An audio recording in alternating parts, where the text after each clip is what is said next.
اب دیکھیں جی اللہ تعالیٰ نے جس پیشن سے توحید کو بیان کیا نا یہاں پہ، اور وہ چیزیں جو کامن آبزرویشن میں آتی ہیں اس زمانے کے انسان کے لیے بھی اور آج کے انسان کے لیے بھی، وہ بیان کی ہیں. جو میں نے آپ کو سٹارٹ میں کہا تھا سورہ یونس جو ہے آپ سمجھ لیں سورہ توحید ہے، اس کا ڈومیننٹ فیکٹر توحید ہے. قل من یرزقکم من السماء والارض، اے نبی ان سے پوچھئے بھلا بتاؤ تو کون ہے جو رزق دیتا ہے تمہیں آسمان سے اور زمین سے، آسمان سے پانی برسا کر اور اس کے ذریعے زمین سے کھیتی اگا کر. یہ اس زمانے میں بھی لوگوں کو پتا تھا کہ یہ کوئی بزرگ بابا نہیں بارش برسا سکتا، آج بھی لوگوں کو پتا ہے کوئی نہیں برسا. دیکھیں جب بارش نہیں ہوتی سارے بابے فیل ہو جاتے ہیں، ہاں ڈیم خالی ہو جاتے ہیں، بابے فیل ہو جاتے ہیں. وہ اللہ کی مرضی بارش دے نہ دے. امن یملک السمع والابصار، بھلا بتاؤ کہ کون ہے مالک ہے جو کان اور آنکھوں کا. اللہ نے کان بھی بنائے آنکھیں بھی بنائی، کوئی اور مالک ہو ہی نہیں سکتا. اچھا مجھے بتائیں یہ بزرگ جب ڈورے ہوتے ہیں وہ بھی ڈیوائسز لگواتے ہیں، ہاں ان کی آنکھیں جب کمزور ہوتی ہیں کیا انہوں نے اینکیں نہیں لگائی ہوئی؟ جتنے یہ غوث وقت ہے نا اس وقت سب کی اینکیں لگی ہوئی ہیں. ہاں الیاس قادری صاحب بھی جب انہوں نے کچھ پڑھنا ہوتا ہے نا وہ کہتے ہیں مجدد بھی ہیں اور غوث وقت بھی ہیں اس وقت بریلویوں کے، اینک لگاتے ہیں. کیوں لگاتے ہو اینک؟ تم تو دلوں کے بھی چھپے ہوئے راز جانتے ہو، سامنے چیز آئی بھی نہیں پڑھ سکتے. ابھی تو انجینئر صاحب نے اپنا فارمولہ نہیں رکھا میکینیکل انجینئرنگ کا، مشین ڈیزائن کا. تم جو اردو میں لکھی ہوئی باتیں ہیں وہ بھی انگریز کی بنائی ہوئی اینک کے بغیر نہیں پڑھ سکتے. ہمیں تو کل تک کہتے تھے جی اگر انگریز ہوا میں اڑ سکتا ہے تو بابا کیوں نہیں اڑ سکتا؟ انگریز تو اڑ کے دستا ہے جہاز بہ کے، بابا بھی اڑ کے دسے مان لے مانگے. تو انگریزوں کی بنائی ہوئی اینکیں لگا کے تم لوگ وہ چیزیں پڑھتے ہو تو ظاہر ہے تم تو مالک نہیں ہو ان آنکھوں کے. آج تک کسی بزرگ نے اپنی آنکھیں کمزور ہونے سے روکی ہیں؟ کوئی شخص اپنے بڑھاپے کو ٹال سکتا ہے؟ کوئی پیغمبر بھی نہیں ٹال سکتا اپنے بڑھاپے کو. بال سفید ہوئے تو ہو گئے، نظر کمزور ہوئی ہے تو ہو گئی ہے. تو یہ چیز ہے. اللہ تعالیٰ فرماتا ہے کہ پوچھ ان سے اے نبی صلی اللہ علیہ وآلہ وسلم کون مالک ہے کان کا اور آنکھوں کا. وَمَن يُخْرِجُ الْحَيَّ مِنَ الْمَيِّتِ، اور کون ہے جو مردے میں سے زندہ کو نکالتا ہے. بظاہر زمین مردہ ہوتی ہے اس میں سے زندہ کھیتی نکلتی ہے. بظاہر انڈا ہماری کامن آبزرویشن کے اعتبار سے مردہ ہوتا ہے، اس میں سے چوزا نکلتا ہے. ویسے تو وہ مردہ نہیں ہے لیکن قرآن چونکہ لٹریچر کی زبان میں کامن آبزرویشن پہ بات کر رہا ہے اس اعتبار سے تو وہ بظاہر ہل جل نہیں رہا. ایک بیج اس کے اندر زندگی ہے لیکن بظاہر مردہ ہے، اس میں سے 6 ارب گنا بڑا درخت نکلتا ہے. وَيُخْرِجُ الْمَيِّتَ مِنَ الْحَيِّ،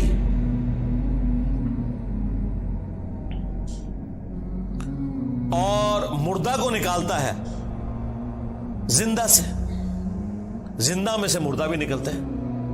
یعنی مرغی انڈا دیتی ہے، بظاہر یہ بات ہو رہی ہے، میں سائنٹیفک لینگویج میں بات نہیں کر رہا، لٹریچر کی زبان میں بات کر رہا ہوں. زندہ درخت میں سے، اور وہ بھی زندگی اب سائنس ہمیں بتا رہی ہے. قرآن تو پہلے ہی کہہ رہا تھا کہ درخت زندہ ہے، کھیتیاں زندہ ہیں، لیکن اب ہمیں سائنس بتا رہی ہے ان کی فیلنگز ہیں. باقاعدہ یہ خوش بھی ہوتی ہیں ناراض بھی ہوتی ہیں. پھول مرجھا بھی جاتے ہیں، ان کے اوپر بھی کیفیات طاری ہوتی ہیں. تو آپ دیکھیں اسی میں سے وہ بیج نکلتا ہے، وہ بیج آپ بوتے ہیں ایک اور درخت نکل آتا ہے، ایک اور کھیتی نکل آتی ہے. وَمَن يُدَبِّرُ الْأَمْرَ، اور کون ہے جو سارے کاموں کی تدبیر فرماتا ہے. ظاہر ہے جی بزرگوں کو تو پتہ ہی نہیں، اور جن بزرگوں کو سورج کے سائز کا ہی نہیں پتا وہ سورج کو کیسے کنٹرول کر سکتے ہیں، اور سورجوں کی تعداد بھی نہیں پتا. ان بیچاروں نے یہی سورج دیکھا ہوا ہے. یہ تو سائنس بتا رہی ہے نا صرف ملکی وے گلیکسی میں 300 ارب سورج ہے ایک گلیکسی کے اندر، اور اس طرح کی 250 ارب گلیکسیز اور ہیں.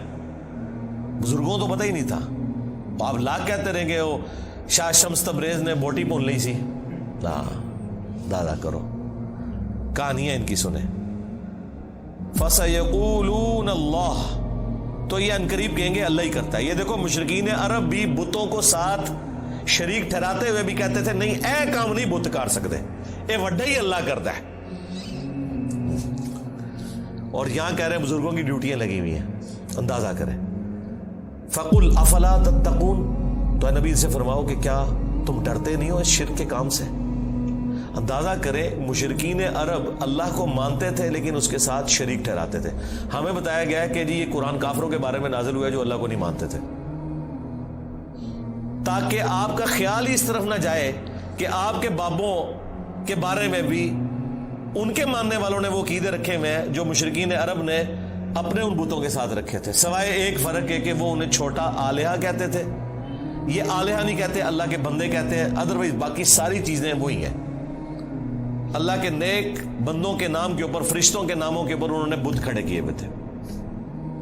کام آگے یہ وہی کر رہے ہیں، لیکن وہ ایک فرق جو ہے نا وہ اس کو اتنا اجاگر کرتے ہیں کہ نہیں جی وہ تو ان کو چھوٹا معبود مانتے تھے، ہم اپنے ان بزرگوں کو معبود نہیں مانتے. تو اس کا جواب پھر میں نے دیا تھا سورۃ المائدہ کی آیت نمبر 75 میں. اللہ تعالیٰ نے جیزس کرائسٹ عیسیٰ ابن مریم ان کی ماں کی مثال دے کے کہا ہے کہ ایسی ہستیوں کو پوجتے ہو جو نہ تمہارے نقصان کے مالک ہیں نہ نفع کے. اگر عیسیٰ اور ان کی ماں کسی کے نفع نقصان کے مالک نہیں ہیں، اب تو بات پیچھے رہ گئی کہ کرسچن جو ہے وہ معبود سمجھ کے کرتے ہیں اور ہم بزرگوں کو معبود نہیں مانتے. یہ تو بات پیچھے رہ گئی. اللہ نے کہا عیسیٰ ان کی ماں تمہارے نفع نقصان کے مالک ہی نہیں ہے. اگلی گل مک گئی، وہ تو پیچھے رہ گئی، وہ پرانی گلاں ہو گیا، پرانے بابے پرانے بہانے تواڈے نسنے دے. اگلی گل پڑھو، عیسیٰ اور ان کی ماں تمہارے نفع نقصان کے مالک نہیں ہے. اس پہ میں نے کہا تھا کہ اگر عیسیٰ ابن مریم تمہارے نفع نقصان کے مالک نہیں تو تواڈے بابے تے شاہی کوئی نہیں، عیسیٰ کے جیسا ہے ہی کوئی نہیں، عبد القادر جیلانی تے شاہی کوئی نہیں، ہاں مریم کے جیسا ہے ہی کوئی نہیں، رابعہ بصریہ تے شاہی کوئی نہیں.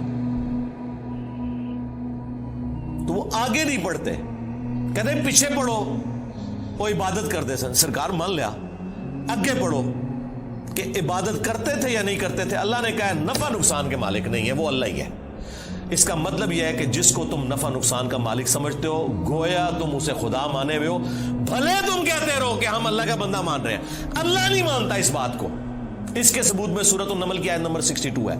امن یجیب المضطر اذا دعا ویکشف السوء وَيَجْعَلُكُمْ خُلَفَاءَ الْأَرْضِ أَإِلَٰهٌ مَّعَ اللَّهِ. بھلا بتاؤ تو کون ہے جو مصیبت اور پریشانی میں گھرے ہوئے شخص کی فریاد کو سنتا ہے اور اس سے اس کی تکلیف کو دور کر دیتا ہے اور تمہیں زمین پر اگلوں کا خلیفہ کرتا ہے. أَإِلَٰهٌ مَّعَ اللَّهِ، کیا اللہ کے ساتھ کوئی اور معبود بھی ہے جس کی یہ کوالٹی ہو؟ قَلِيلًا مَّا تَذَكَّرُونَ، بہت ہی کم نصیحت حاصل کرتے ہیں. اس آیت میں سورۃ النمل کی آیت نمبر 62 پارہ نمبر 20 کے پہلے صفحے پہ اللہ تعالیٰ نے واضح کہہ دیا کہ جس کے بارے میں تمہارا یہ عقیدہ ہے نا کہ تمہیں مصیبت اور پریشانی میں تمہاری تکلیف دور کر سکتا ہے، دعا میں تم اسے پکارو گویا تم نے اسے خدا مان لیا. وہ اگلے دن وہ پاپا جانی کہہ رہے تھے کہ ڈسپرین کی گولی اگر مشکل کشا ہے تو شیخ عبد القادر جیلانی نہیں. سرکار ڈسپرین کی گولی جب ہم کھاتے ہیں تو سر درد دور ہوتا ہے. عبد القادر جیلانی نو چٹ کے بھی ویکھ لو تھوڑا سر درد نہیں دور ہونا. ہاں ذہن میں رکھیے گا. اگر کوئی نہیں مانتا میں تھوڑی اور ورسٹ مثال دیتا ہوں. انہی کا جب پیشاب بند ہوا تھا تو آغا خان میں ان کا آپریشن ہوا تھا تو عبد القادر جیلانی کے مزار پہ اٹھا کے لے جاتے نا. ہاں وہ ڈاکٹروں نے ہی آپ کی ہیلپ کرنی ہے جب پیشاب بند ہوتا ہے. ایون عبد القادر جیلانی کا بھی پیشاب بند ہونا وہ بھی ڈاکٹر ہی علاج کرے گا، خود کوئی اپنا علاج نہیں کر سکتا. سیدھی سی بات ہے. تو مثالیں ہی دیتے ہیں ظاہری اسباب، ادویات، یہ اللہ تعالیٰ نے ان کے ساتھ چیزیں جوڑی ہوئی ہیں. تو میں نے ان کو اگلی مثال دی ہے کہ ویل مچھلی 1.5 گھنٹے تک اپنا سانس روک سکتی ہے. لے آؤ سارے بابے 1.5 گھنٹے ایسے سمندر ہی سٹاں گے انہوں نے. ظاہر ہے یہ کہتے ہیں نا کہ بزرگان دین جو ہیں وہ مطلب یہ انگریزوں سے بھی بہتر ہے تو جانوروں سے بھی بہتر ہو گے، یا منو کہ تواڈے سارے بابے ویل مچھلی تو بدتر نے. اڑنے کا نہیں کہہ رہے، اڑتے نہیں سکتے ہو، چلو ایسا روکا گے نا جان تے چھوٹے نا. 1.5 گھنٹے ایسے سمندر ہی سٹاں گے ایڈا وڈا وٹا بن کے تاکہ باہر بھی نہ نکل سکن. 1.5 گھنٹے بعد کٹا گے، چلو 5 منٹ پہلے میں کر لاں گا انشاءاللہ. احتیاطاً جسے زور احتیاطی پڑھ دے رہے نا ہے، میں بھی احتیاطاً 5 منٹ پہلے ایک بار کٹ لواں گا، لیکن کوئی روک کے دسے منو کچھ بھی نہیں ہو سکتا میرے بھائی. یہ سب کے سب جھوٹ ہے جو انہوں نے مشہور کیا. اللہ تعالیٰ فرما رہا ہے نبی ان سے فرماؤ تم پھر بھی ڈرتے نہیں ہو اپنے اس شرکی عقیدے سے. فَذَلِكُمُ اللَّهُ رَبُّكُمُ الْحَقِّ، تو یہ ہے اللہ تمہارا حقیقی رب. جو الحق ہے تمہارا پالنے والا، فماذا بعد الحق الا الضلال، تو بتاؤ حق کے بعد گمراہی کے سوا کیا بچتا ہے؟ یعنی یہ دو ہی آپشن ہو سکتے ہیں، اگر اللہ حق ہے باقی سب باطل ہے، پھر اللہ کے مقابلے پر اگر آ جائے اس میں ان ہستیوں کا قصور نہیں ہے، ذہن میں رکھیے گا۔ لیکن مثال کے لیے پھر اللہ نے کہا ہے اگر اللہ ارادہ کرے کہ عیسیٰ اس کی ماں اور سب لوگوں کو ہلاک کر دے، اللہ کو کوئی پوچھ نہیں سکتا۔ سورۃ المائدہ آیت نمبر 17۔ اب کوئی اللہ کو یہ سمجھائے گا کہ یا اللہ عیسیٰ کا رگڑا کیوں نکالا نعوذ باللہ ان کی نظر میں؟ نہیں بھئی، جب توحید اسٹیبلش کرنی ہے تو وہ ہمارے استاد مولانا ساق صاحب کہتے تھے اور جدو توحید بیان کریں گے تو نبیوں کی گستاخی آپ ہی ہو جائے گی۔ یہ ہو نہیں سکتا کہ ایسی توحید بیان کریے اور گستاخی نہ ہوئے، کیونکہ گستاخی آپ کہہ رہے ہیں، وہ گستاخی ہے نہیں ہے، نبی نہیں سے گستاخی مانیں گے۔ اللہ تعالیٰ نے سورہ نساء میں فرمایا عیسیٰ ابن مریم کبھی یہ اور محسوس نہیں کریں گے اور نہ کوئی مقرب فرشتہ کہ اسے اللہ کا بندہ کہا جائے۔ اور پھر اللہ نے کنکلوڈ کیا ہے کہ اگر کوئی فرشتہ یا کوئی پیغمبر اس چیز سے شرمندگی محسوس کرے کہ وہ بندہ ہے ہمارا، ہم قیامت کا دن بلا لیں گے، پھینکیں گے جہنم کے اندر سمجھانے کے لیے۔ اللہ تعالیٰ تو بالکل نہ اس کا کوئی پیغمبر رشتہ دار ہے نہ کوئی فرشتہ رشتہ دار ہے، سب کے سب اس کے بندے ہیں۔ ہاں، اللہ اکبر۔ فَأَنَّا تُصْرَفُونَ، تو پھر کہاں رخ موڑ کے پھرے جا رہے ہو؟ كَذَلِكَ حَقَّتْ كَلِمَةُ رَبِّكَ عَلَى الَّذِينَ فَسَقُوا أَنَّهُمْ لَا يُؤْمِنُونَ، بالکل اس طریقے سے ثابت ہو چکی ہے تمہارے رب کی بات ان لوگوں کے اوپر جو سرکشی کے اوپر اترے ہوئے ہیں کہ وہ کبھی بھی ایمان نہیں لے کر آئیں گے۔ یعنی اللہ نے ان پہ مہر لگائی ہے بسبب اس کے کہ حق سامنے آنے کے باوجود انہوں نے حق ماننے سے انکار کیا۔ اللہم من احییتہ منا فاحیہ علی الاسلام ومن توفیتہ منا فتوفہ علی الایمان۔ سبحانک اللہم وبحمدک، اشہد ان لا الہ الا انت، استغفرک واتوب الیک، وما علینا الا البلاغ المبین۔ جزاکم اللہ خیرہ۔